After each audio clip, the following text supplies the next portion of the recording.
दोस्तों मैं कन्हैया एक बार फिर से स्वागत करता हूं आप सभी का आपके अपने YouTube चैनल इंग्लिश ज्ञान पे, जहां पे आपको स्कूल कॉलेजेस एंड स्टडी से जुड़ी टिप्स एंड अपडेट्स मिलती रहती है। तो दोस्तों जैसा कि कुछ दिनों से बहुत सारे बच्चों का ये डाउट आ रहा था कि DU BEd का सिलेबस क्या होता है और इस बार 2021 में जो DU BEd का सिलेबस रहने वाला है वो क्या रहने वाला है, हम किस प्रकार से प्रिपेयर करें। तो वो सारे डाउट आज की वीडियो में आपके बिल्कुल ही क्लियर हो जाएंगे। और आज की वीडियो में आपको बहुत अच्छे से पूरा सिलेबस बताऊंगा कि क्या एक्चुअल में सिलेबस होता है, क्योंकि बहुत सारे जो लोग होते हैं वो केवल ये बता देते हैं। और जैसा कि DU BEd की ऑफिशियल साइट पे भी जो सिलेबस अपलोडेड होता है उसमें भी बहुत शॉर्ट में बताया रहता है कि जो DU BEd का सिलेबस है उसमें केवल हिंदी और इंग्लिश के 2 पैसेज आ जाएंगे और मैथ्स आ जाएगी, साइंस आ जाएगी, रीजनिंग आ जाएगी, बेसिक आ जाएगा। बट इससे भी कई ज़्यादा आगे आपका ये DU BEd का सिलेबस होता है, जिसमें और भी सब्जेक्ट मैटर करते हैं जहाँ पे आपको प्रिपरेशन करने की ज़रूरत है। क्योंकि DU BEd एक ऐसा एग्ज़ाम है जहाँ पे एक एक मार्क्स काफ़ी कीमती होता है आपके एंट्रेंस एग्ज़ाम को क्लियर करने के लिए। तो इसलिए दोस्तों ये वीडियो आपके लिए काफ़ी ज़्यादा इंपॉर्टेंट होने वाली है, तो लास्ट तक देखते रहिएगा। क्योंकि अगर आप DU BEd का ये सिलेबस समझ गए तो आपको जो एग्ज़ाम होगा एंट्रेंस वो आपके लिए काफ़ी इजी हो जाएगा। तो इसलिए वीडियो को अंत तक देखें।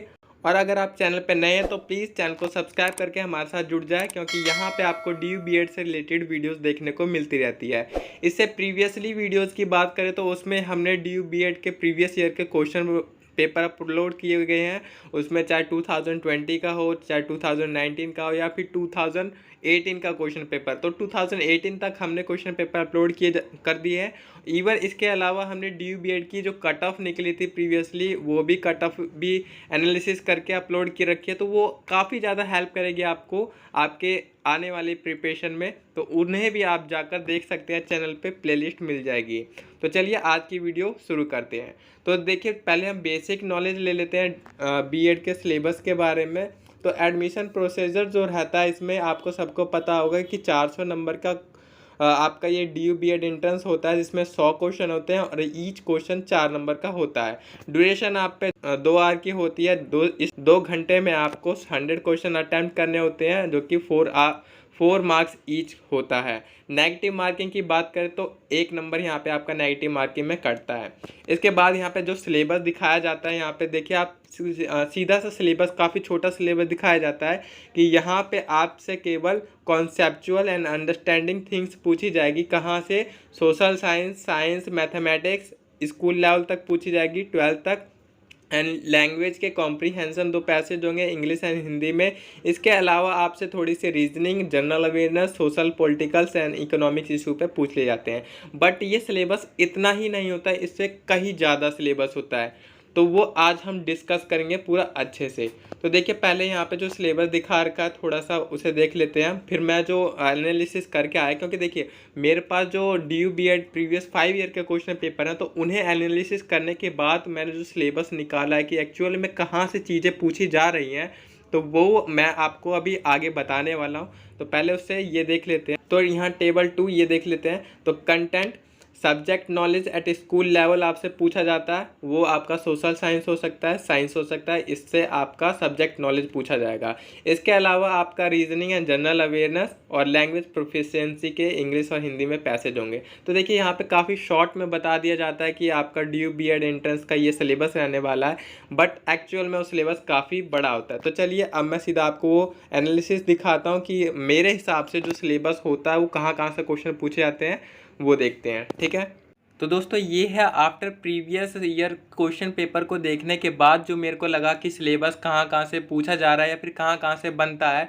तो वो सारी चीज़ें मैंने इसमें ऐड कर दी है कि कहाँ कहाँ से कौन कौन सी चीज़ें पूछी जा रही है और कौन कौन से सब्जेक्ट से पूछी जा रही है।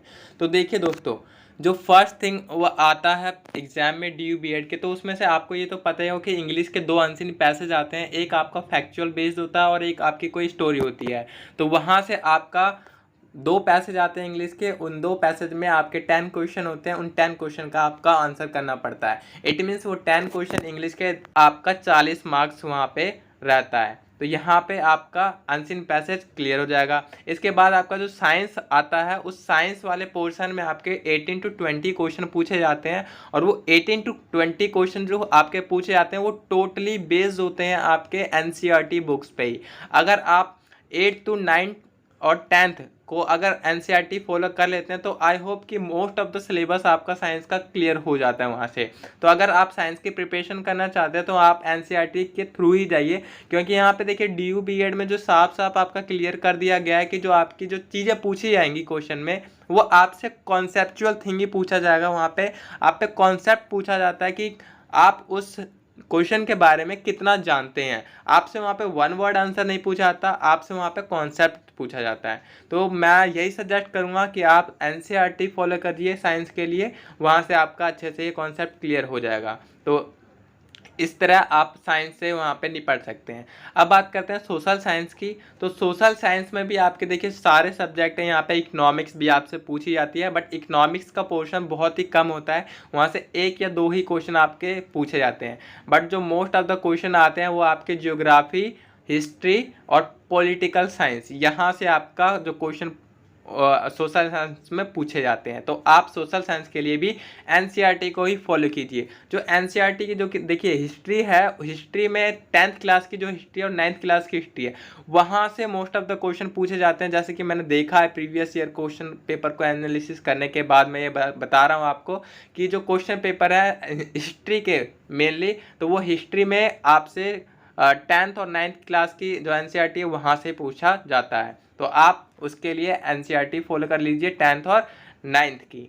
इसके बाद बात करते हैं अगर ज्योग्राफी आप पढ़ रहे हैं तो ज्योग्राफी में भी आप 8 to 10th क्लास की ज्योग्राफी पढ़ लेंगे तो शायद इनफ हो जाएगा वो भी आपके लिए। बट हाँ, आप जो भी पढ़ें वो थोड़ा अच्छे से पढ़े, ध्यान लगा के पढ़े, एकदम कॉन्सेप्ट को दिमाग में बैठा ले कि इसका आंसर क्या होता है या फिर इसके पीछे की जो कॉन्सेप्ट होते हैं वो क्या होते हैं, क्योंकि आपसे कॉन्सेप्ट ही वहाँ पे देखा जाएगा।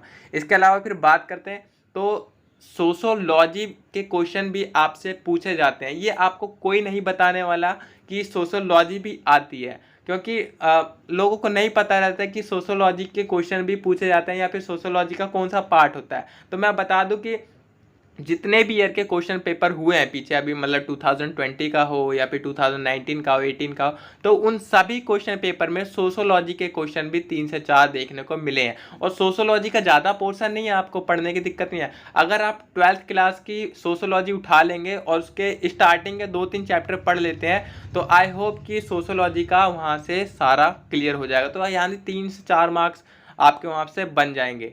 ठीक है, तो सोशोलॉजी भी आप बहुत ही कम समय में ख़त्म कर सकते हैं और अच्छे मार्क्स ला सकते हैं। देखिए सोशोलॉजी में अगर 4 क्वेश्चन भी आ जाते हैं तो 4 चौक 16, यानी कि 16 नंबर आपके सोशोलॉजी से बन जाते हैं। यानी ये सोशोलॉजी काफ़ी इजी सब्जेक्ट है ना, पढ़ने के साथ ही आपको दिमाग में घुस जाएगा कि हाँ ये इसका आंसर है और आप इजीली वहाँ से आंसर दे सकेंगे।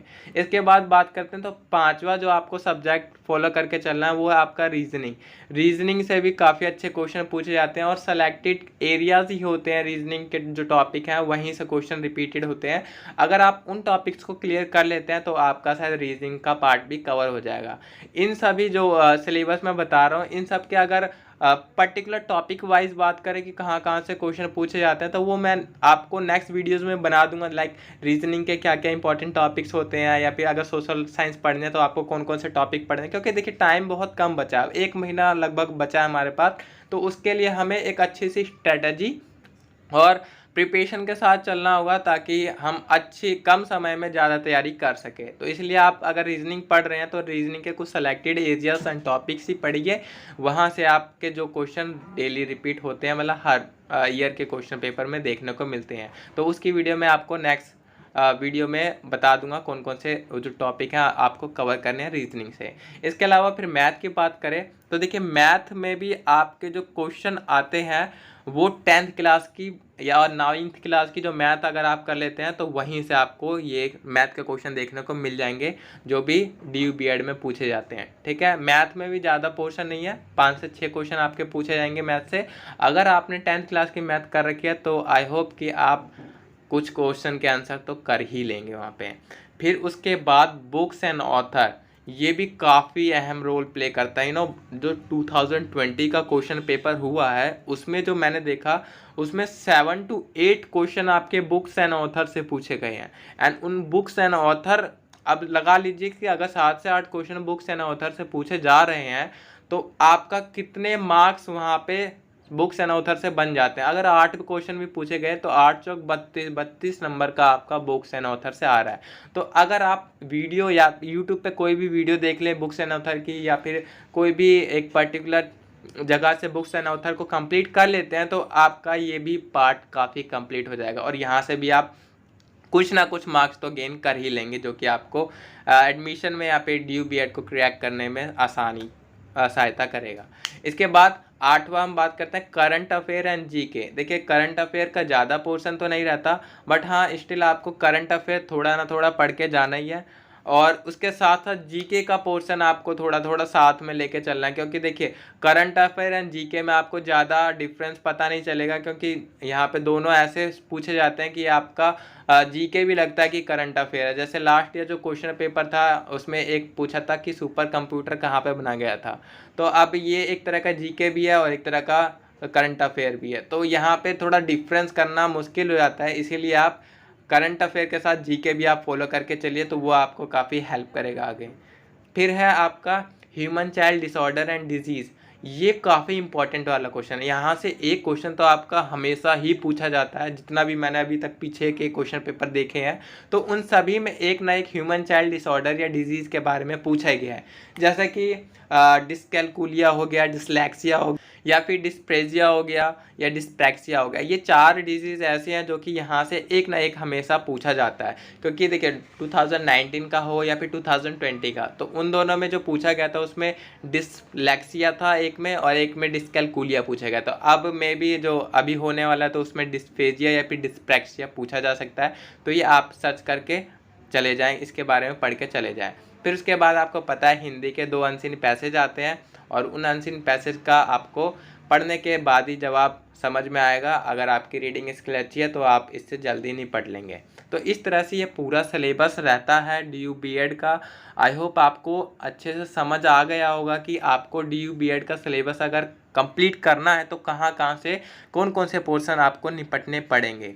तो अगर आप इन सारे ये जो 10 टॉपिक मैंने बताए यहाँ तक आप अगर कंप्लीट कर लेते हैं तो ये लगा के चल लीजिए कि आपके 50 नंबर तो यहाँ पे बन ही जाएंगे। आप 50 क्वेश्चन तो आप आराम से टैकल कर लेंगे। और जो DU/B.Ed की कट ऑफ जाती है वो मैक्सिमम आपकी 280 गई थी लास्ट ईयर, इस बार भी मे बी 280 अराउंड 300 जाएगी। तो बच्चों का जो एडमिशन है वो 200 तक भी हो जाता है। तो ये लगा के चलिए अगर आप 50 क्वेश्चन ठीक करके आ जाते हैं तो वहाँ पे भी चांस बनते हैं आपके एडमिशन होने के।